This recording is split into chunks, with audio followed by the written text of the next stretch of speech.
Bonjour tout le monde. Le but de mes vidéos sera toujours d'emmener les gens à faire ce que nul ne peut faire à leur place, à savoir prendre le temps de s'arrêter pour considérer seulement ce que Dieu dit, qui est la vérité, qu'on va voir dans pas tellement long en Jean 17, et non ce qu'une personne pourrait penser vous apporter, car ce qu'une personne, un enseignant, un leader croit, pense et partage n'est pas la vérité, car la vérité ne repose pas sur l'être humain, mais seulement et uniquement sur la parole de Dieu, qui est la vérité et qui mérite toute notre considération et notre attention. Et je tiens, avant d'aller plus loin, vous dire que je ne regarde pas l'écran parce que je ne veux pas vous concentrer sur Jean-Benoît. C'est pas ce que Jean-Benoît dit qui parle, qui a de l'importance, mais c'est vraiment ce que Dieu seul dit. Donc, pour moi, je vous lis ce qui a été, que j'ai pris le temps de monter. Puis, en fait, ça va être la parole de Dieu. Donc, à vous, après, de prendre le temps, de la réflexion nécessaire devant ces mots-là, en prière devant Dieu. Parce que, autant que je suis interpellé, vous allez l'être. Puis, ça vous appartient après de rejeter ce que Dieu dit, parce que ça va être sa parole, ou en réalité de considérer, puis Dieu fera son œuvre par son esprit en chacun de vous. Donc, je disais, on s'appuie sur la parole qui est la vérité, puis on retrouve ça en Jean 17, mets-les à part pour la sainteté, par le moyen de la vérité, ta parole est la vérité. Et en Psaume 119-160, il est écrit, ce qui importe dans ta parole, c'est qu'elle soit vraie, et toutes tes ordonnances justes durent à jamais. Alors que Dieu nous rappelle de ne pas s'appuyer sur l'être humain, c'est-à-dire les gens, les enseignants, de considérer l'être humain au lieu de considérer uniquement la parole de Dieu. Jérémie 17,5 nous dit « Ainsi parle Adonai, maudit soit celui qui se confie dans l'être humain, qui fait de la chair sa force et dont le cœur se détourne d'Adonai. » Et en Ésaïe 2,22 « Cessez de vous appuyer sur l'homme, dans les narines duquel il n'y a qu'un souffle. Après tout, il n'a pas grande valeur, n'est-ce pas? » Donc, c'est une petite mise en contexte au tout départ. Ainsi, aujourd'hui, il va être question de ceux qui appartiennent à Yeshua, qui suivent le chemin de l'obéissance à la volonté de Dieu par l'Esprit de Dieu qui vit en nous, et de ceux qui suivent le monde sur le chemin de la désobéissance à Dieu. Vous entendrez ainsi ce que Dieu dit dans sa parole sur la différence bien réelle et concrète qui existe entre l'enfant de Dieu et l'enfant du diable au regard des choix contraires que l'un et l'autre feront au sujet de l'obéissance à Dieu. Ensuite, vous serez placé devant un choix que nul ne peut faire à votre place, à savoir accepter ce que Yeshua dit qui est la vérité et obéir à sa volonté, ou rejeter ce que Yeshua dit et donc rejeter Yeshua. Ainsi, je vous encourage à partager en grand nombre cette vidéo pour permettre à d'autres d'avoir accès à ces partages dont le seul et unique but a toujours été la considération de chacun de vous au moment où vous mourrez et que vous devrez vous présenter devant Yeshua, comme il est écrit en Hébreux 9,27, « Tout être humain est destiné à mourir une seule fois, puis à être jugé par Dieu. » Vous entendrez ce que Yeshua dit au sujet de qui sont ses véritables enfants pour vous permettre de faire cette évaluation fondée sur la vérité pour déterminer à la lumière de ce que Yeshua dit, est-ce que je suis sur le chemin de l'obéissance que Dieu appelle chacun de ses enfants à suivre, ou est-ce que je suis le chemin de la désobéissance à Dieu, à savoir le chemin contraire à la volonté de Dieu, selon ce qu'il me dit dans sa parole, en ayant perverti le chemin de la vérité, pour me laisser séduire par ma chair, pour me complaire dans les fruits de l'enfer, à savoir le péché.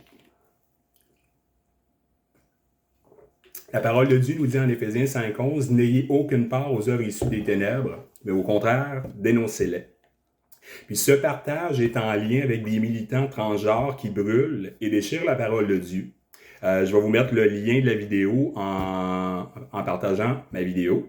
Donc, ce qu'on peut partir de là, c'est que voici un monde qui démontre de façon claire et sans l'ombre d'un doute leur haine envers Dieu, puisqu'ils font maintenant le choix de suivre les désirs de leur père, Satan, le père du mensonge, que l'on retrouve en Jean 8, 44, en rejetant la parole de Dieu. Ces mauvais désirs contraires à la volonté de Dieu, à savoir l'homosexualité, le transgenre, LGBTQIA2S+, et la liste est interminable. Leur père qui leur a toujours caressé agréablement les oreilles pour leur dire ce que leur cœur, leur désir, leur volonté veulent entendre en pervertissant la vérité, soit la parole de Dieu, pour rendre les gens confortables sur le chemin de la désobéissance à Dieu, soit le péché, qu'on va voir un petit peu plus tard qui se trouve en 1 Jean 3, 4, 6, pour les emmener à appeler le mal bien et le bien mal, que le Seigneur dit malheur à celui qui appelle le bien mal, le mal bien, qui change les ténèbres en lumière et la lumière en ténèbres en Ésaïe 5.20. Il les a emmenés ainsi, en appelant le bien mal et le mal bien, à se complaire sur ce chemin que le père du mensonge suit et qu'il enflamme et conduit l'être humain à suivre, à savoir que leur chair brûle de désir pour les fruits de l'enfer, soit le péché, et ainsi emmener le plaisir plus que Dieu, les emmener dans le plaisir plus que Dieu, soit aimer ce qui est contraire à la volonté de Dieu. Et sans repentance, à savoir sans se détourner de cette mauvaise voie qu'est le péché, il n'y a pas de pardon, comme Dieu le dit en 2 Chroniques 7.14. Si mon peuple qui porte mon nom s'humilie, prie, cherche ma face et, la nuance elle est là, et se détourne de ses mauvaises voies, Dieu dit, j'écouterai des cieux, je pardonnerai leurs péchés et je guérirai leur pays. Et on voit aussi en Luc 5, 31, 32, Yeshua répondit, les personnes en bonne santé n'ont pas besoin de médecins. Ce sont les malades qui en ont besoin. Je ne suis pas venu appeler ceux qui s'estiment justes, mais ceux qui se reconnaissent pécheurs pour qu'ils changent de comportement.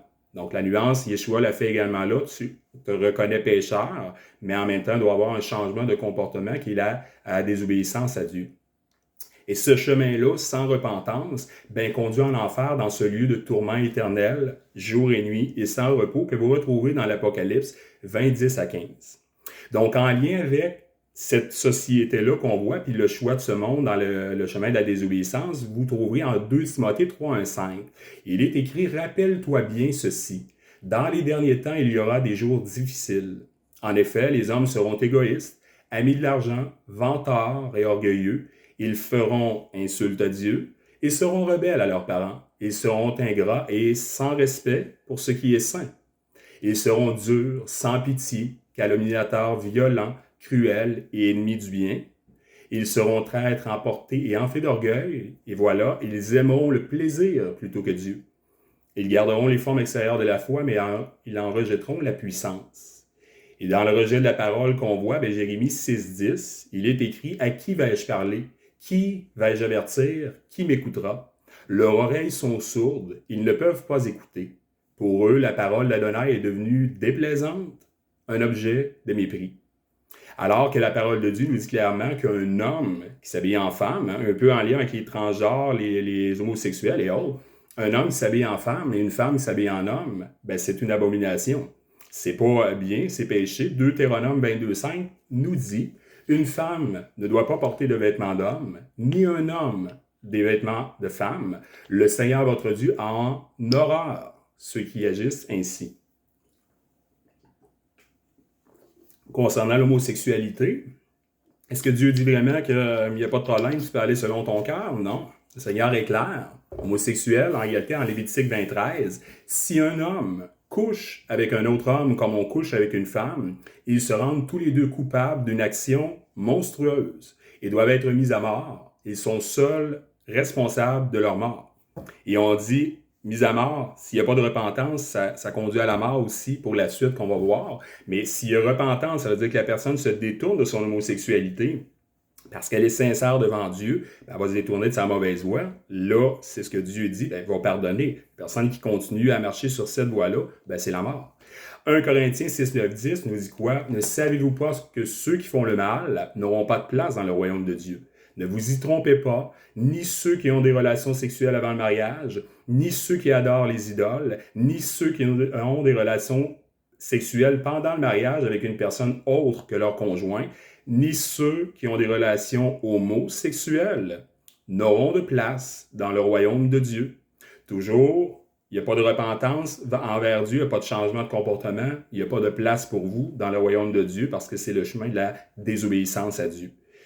Romains 1,32 nous dit quoi? Ils connaissent pourtant très bien la juste sentence de Dieu, déclarant que ceux qui commettent de telles choses méritent quoi? La mort. Non seulement ils continuent à les commettre, mais ils approuvent ceux qui font pareil.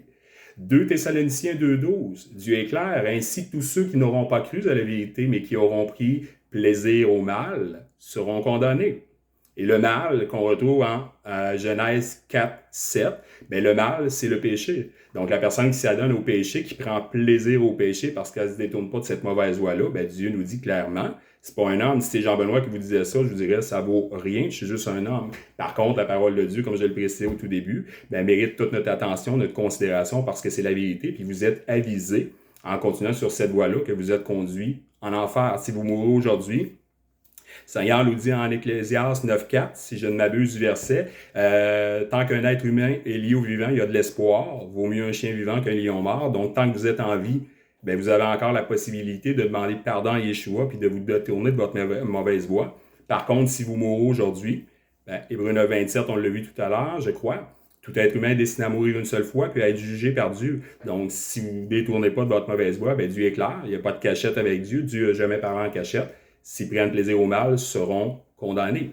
Et Lamentation 3.39 va dans cette ligne de pensée-là. Pourquoi les vivants se plaindraient-ils, même l'homme fort, du châtiment de leur péché? Donc, le salaire du péché, c'est la mort.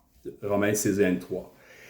Ainsi, Satan utilise ses enfants afin de démontrer leur allégeance à Satan, leur père, et ce, de façon claire et sans l'ombre d'un doute, en portant les fruits de l'enfer, le péché. Comme vous le voyez clairement sur cette vidéo, en fait, que vous verrez que les gens prennent des paroles, les brûlent, déchirent la parole de Dieu, alors que la parole de Dieu est la vérité.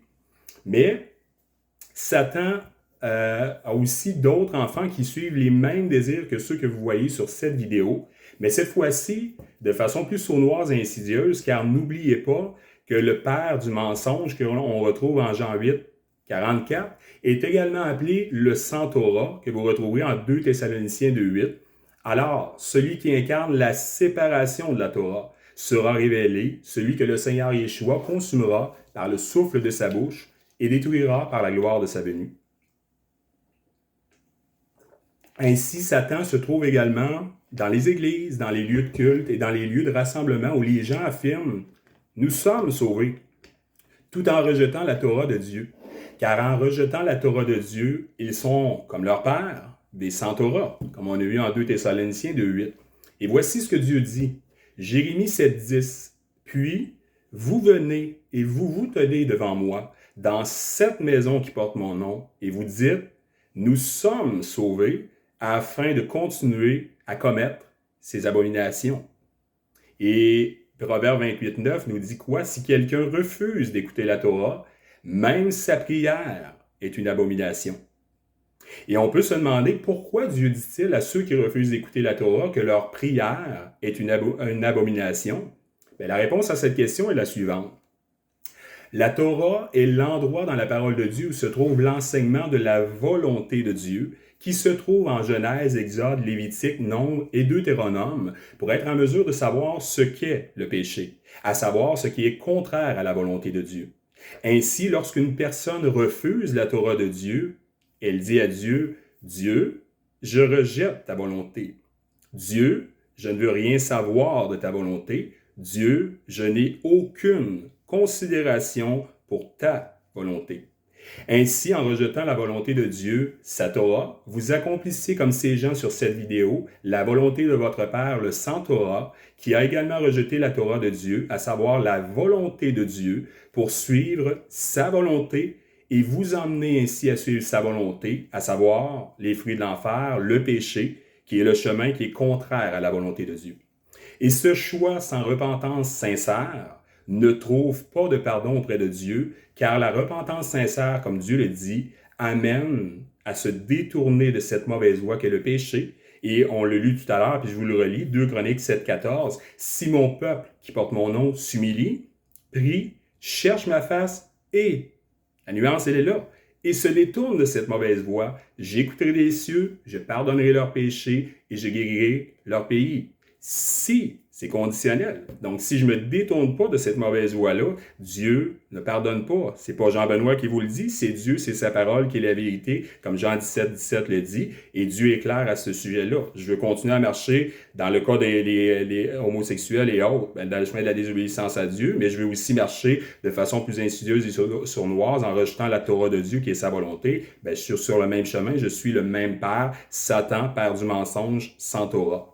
Et comme ceux de cette vidéo qui transgressent de façon claire la Torah de Dieu et qui seront conduits en enfer sans repentance en suivant les désirs de leur père Satan, le père du mensonge, En ne vous détournant pas vous aussi de cette désobéissance du rejet de la Torah de Dieu, vous prenez la décision de suivre le sans-Torah, Satan, comme ces gens, et vous suivez le même père, à savoir Satan le sans-Torah, qu'on a vu en 2 Thessaloniciens 2:8, qui vous conduira en enfer, ce lieu de tourment éternel, jour et nuit, sans repos, comme on voit en Apocalypse 20, 10 à 15, comme les homosexuels, les transgenres, les LGBTQIA 2S+, car le péché est la transgression de la Torah, comme on va voir en 1 Jean 3, 4, 6. Quiconque pêche, sans cesse transgresse la Torah, car le péché est la transgression de la Torah. Et Dieu nous dit, la Torah, elle est sainte, le commandement est saint, juste et bon. Et on lit ça en Romains 7, 7. Que faut-il en conclure? Que la Torah est péché? Que le ciel nous en garde? Mais s'il n'y a pas eu de Torah, s'il n'y avait pas eu de Torah, je n'aurais pas connu ce qu'est le péché. Par exemple, je n'aurais pas été conscient du péché de convoitise si la Torah n'avait pas dit « tu ne convoiteras pas ».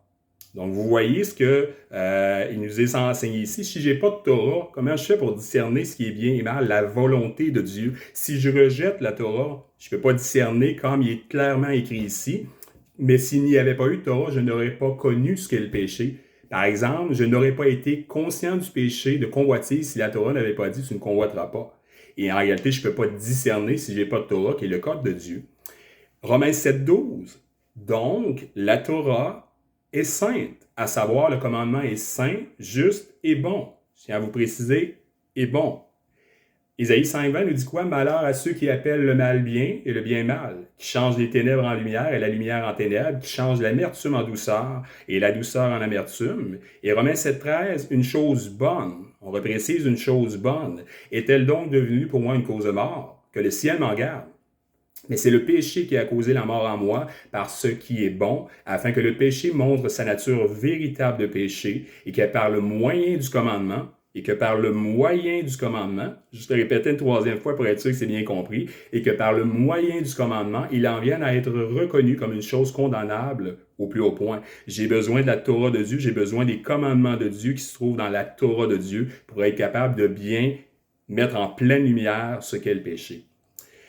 Ceux qui sont enfants de Dieu obéissent à la volonté de Dieu, à savoir sa Torah, non à contre-cœur, mais avec reconnaissance à Dieu de voir son esprit œuvrer concrètement en nous, parce que c'est l'œuvre réelle de l'Esprit de Dieu qui vit en nous jour après jour pour nous emmener à obéir à la volonté de notre Père, sa Torah. Puisque l'Esprit de Dieu qui vit en nous nous habite de la volonté du Père, de notre Père, et non de notre volonté. Ce n'est plus moi qui vis, c'est Yeshua qui vit en moi.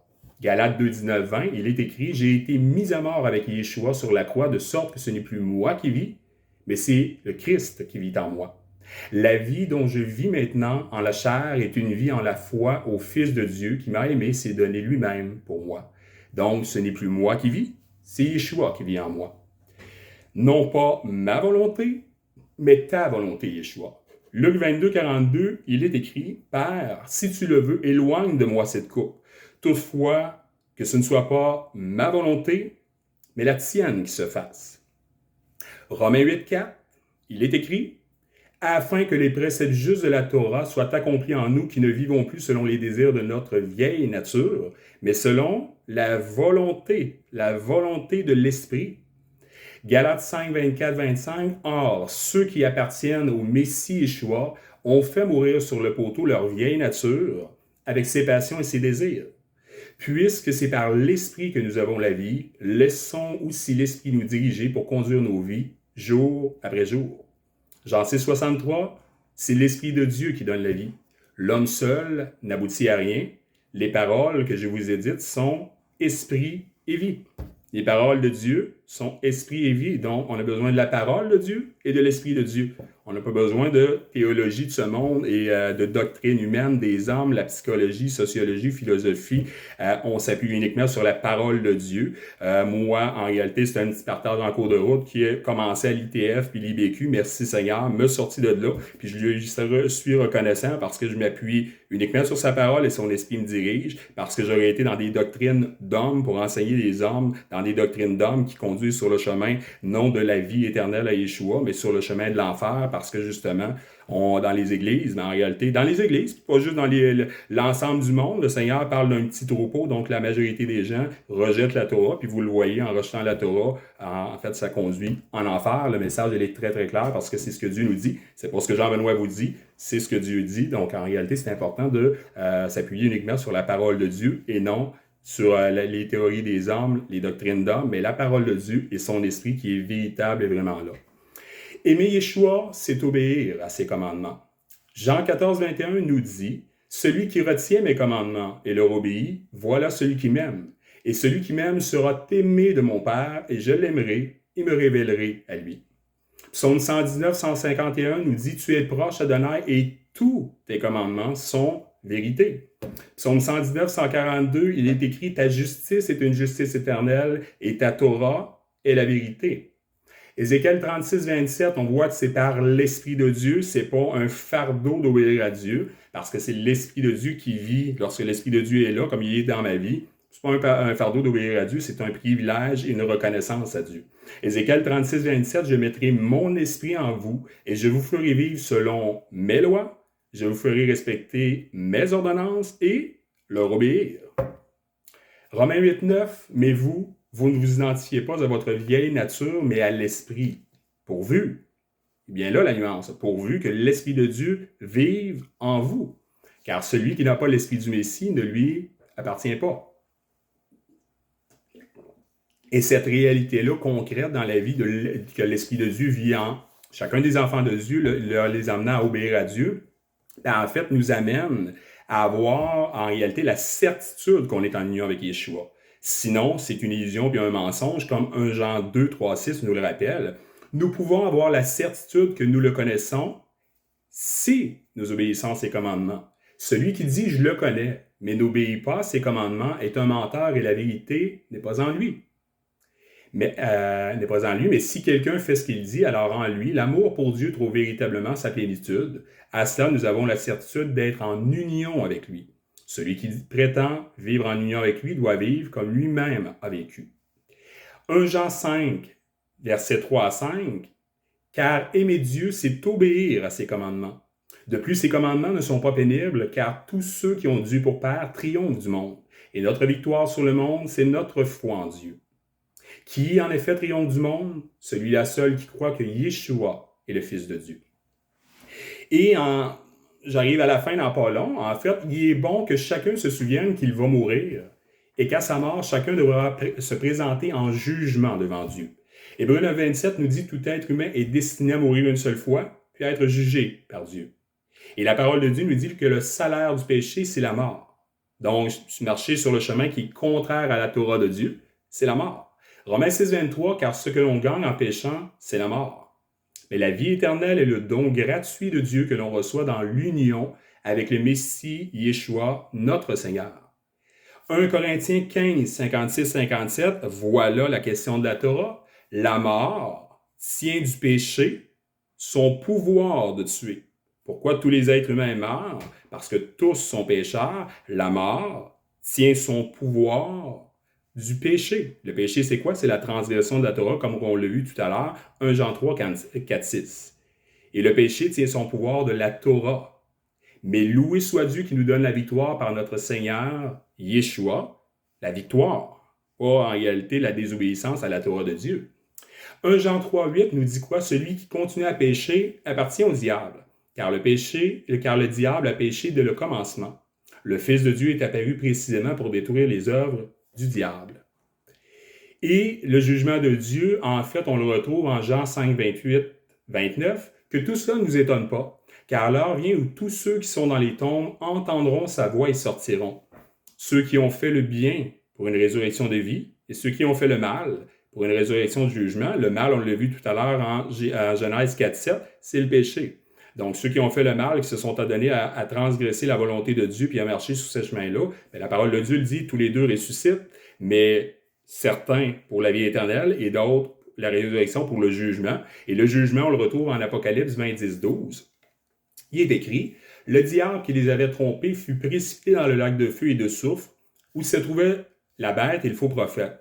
Ils y seront tourmentés jour et nuit pour toujours. Puis je vis un grand trône blanc et celui qui est assis dessus. Et je vis les morts, grands et petits, debout devant le trône. Des livres furent ouverts, et un autre livre fut ouvert, le livre de vie, et les morts furent jugés d'après ce qui était écrit dans les livres, selon ce qu'ils avaient fait. Ce qui est écrit dans les livres, selon ce qu'ils avaient fait.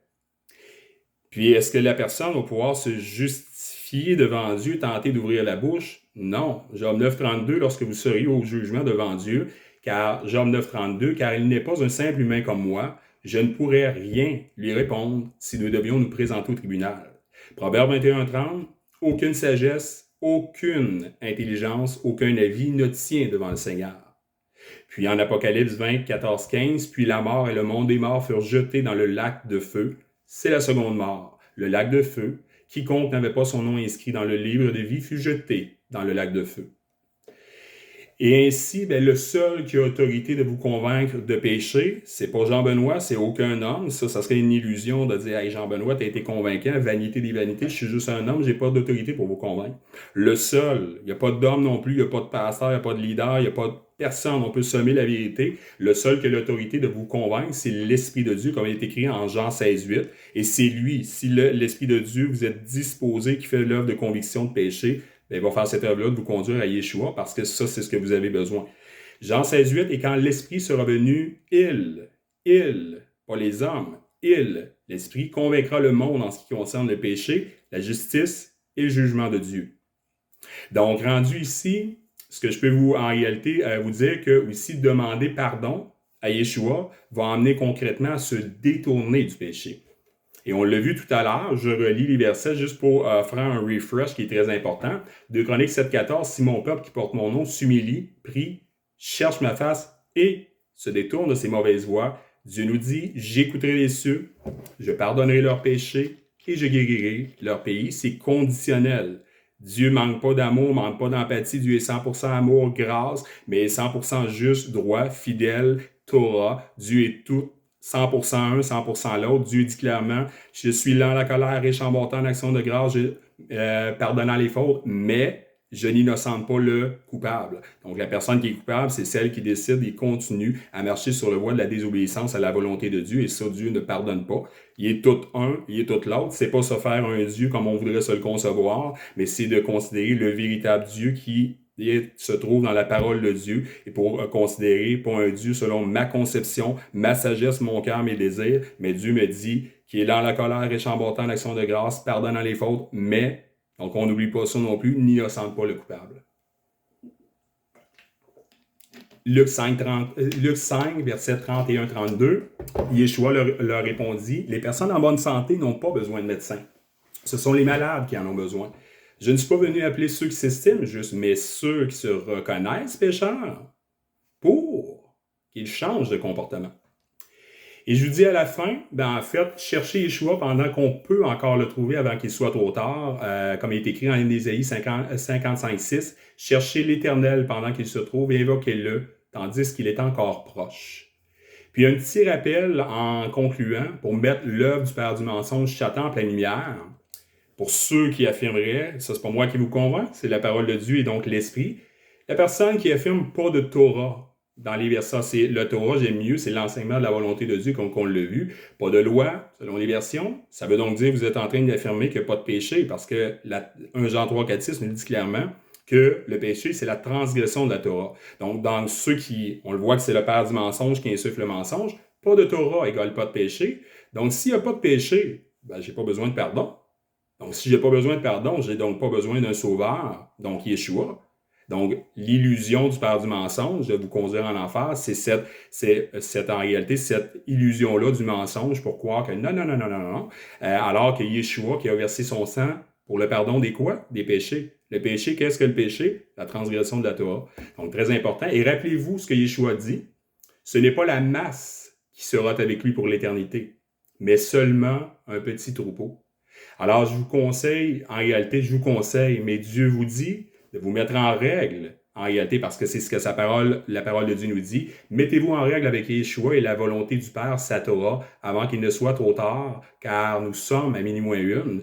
Et Luc 12, 32, question de petit troupeau. N'aie pas peur, petit troupeau, car il a plu à Dieu de vous donner le royaume. Matthieu 22, 14, car il y a beaucoup d'appelés, mais peu d'élus. Et Matthieu 7, 21 dit quoi? Ce ne sont pas tous ceux qui me disent « Seigneur, Seigneur » qui entreront dans le royaume des cieux, mais seulement ceux qui font la volonté de mon Père qui est dans les cieux. Donc voilà, c'est ce que j'avais à cœur de vous partager parce que c'est ce que Dieu a placé en moi. Je vais terminer avec un mot de prière, en fait, ce partage-là. Donc, Père, je viens près de toi avec un cœur sincère parce que tu sais que tu mets ce désir dans mon cœur, dans mon âme, dans mon être, que je vis pour ton royaume et les âmes. Et Seigneur, je veux te prier pour, pas la masse, je veux te prier, Seigneur, pour ce petit troupeau, ce peu d'élus, Seigneur, ceux qui en réalité se restent à l'honneur parce qu'on sait dans le temps où ce qu'on est. Puis je prie dans cette ligne de pensée parce que, Père, c'est ta volonté, c'est ta parole qui nous le dit. J'invente rien, c'est un petit troupeau, un reste, beaucoup d'appelés, peu d'élus. Donc, c'est ces gens-là, Seigneur, pour lesquels j'ai le cœur ce matin pour prier, que ton esprit, Seigneur, se révèle à eux, autant pour les gens de ce monde qui déjà n'avaient pas de connaissance de ta parole, Seigneur, que tu puisses faire cette œuvre-là de conviction, de péché, de justice et de jugement de Dieu par ton esprit, mon Dieu, et que pour les autres qui peut-être fréquentent des églises, des lieux de culte, des rassemblements au Québec, au Canada, à travers le monde, Seigneur, que tu puisses aussi les convaincre par ton esprit de ce qui est déjà clair, Seigneur, c'est pas du chinois, que ta Torah, c'est ta volonté, Seigneur, et que si on rejette ta volonté, bien, on te rejette toi-même, et que cette décision-là n'est pas ce que tu nous enseignes, Seigneur, c'est la décision du Père du mensonge pour conduire le plus d'âmes en enfer. Et malheureusement, Seigneur, en sachant que beaucoup d'appelés, peu d'élus, petit troupeau, un reste, où trouverai-je la foi, tu nous le dis aussi à la fin des temps, et que Seigneur, c'est pas ceux qui se disent Seigneur, Seigneur, qui entreront dans le royaume de Dieu, mais seulement ceux qui font la volonté de ton Père, de notre Père, Seigneur. Donc, je veux vraiment te remercier que c'est ces gens-là, Seigneur. Je sais qu'une grande majorité vont avoir les oreilles fermées parce que ce message-là, Seigneur, ne caresse pas agréablement les oreilles de pourtant beaucoup de gens qui ont rejeté ta Torah, mais pour ceux qui sont appelés et connus de toi, Seigneur, merci que ton esprit est déjà à l'œuvre, en train de convaincre de péché, de justice et de jugement de Dieu, Seigneur, et que ces gens-là, Seigneur, te trouvent, Yeshua, parce que tu désires que tous soient sauvés. Mais est-ce que tous vont te chercher, Seigneur? Non. Pour ceux qui te cherchent avec un cœur sincère, bien, Seigneur, tu vas te révéler à eux comme tu l'as fait dans ma vie et comme tu l'as fait dans la vie de certaines personnes que je connais qui suivent d'un cœur sincère par ton esprit, pas par la chair, mais par ton esprit qui nous amène à t'obéir, à obéir à ta volonté, ta Torah, Seigneur, parce que c'est une œuvre qui est l'œuvre de Dieu. C'est pour ça, Seigneur, que moi, je suis capable de te donner toute la gloire de mes lèvres, comme tu nous dis en Ésaïe 42, 8. Je suis Adonai, voilà mon nom. Je ne cède ma gloire à aucun autre, ni ma louange à des idoles. Et Seigneur, je veux te donner toute la gloire de cette œuvre que tu as faite dans ma vie et que tu es déjà en train de faire cette œuvre-là dans la vie, le cœur et l'âme de tous ceux, Seigneur. Tous ceux qui te recherchent avec un cœur sincère, ben, ils te trouveront, comme tu nous le rappelles en Jérémie 29, 12 et 13, mon Dieu. Donc, c'est entre tes mains, Adonai, que je dépose cette prière dans le nom de Yeshua. Amen. Donc, je vous souhaite une excellente fin de journée. Puis, en réalité, j'espère sincèrement que l'Esprit de Dieu va faire cette œuvre-là pour tous ceux qui sont vraiment à la recherche de Dieu. Donc, à la prochaine pour une autre vidéo. Bye bye.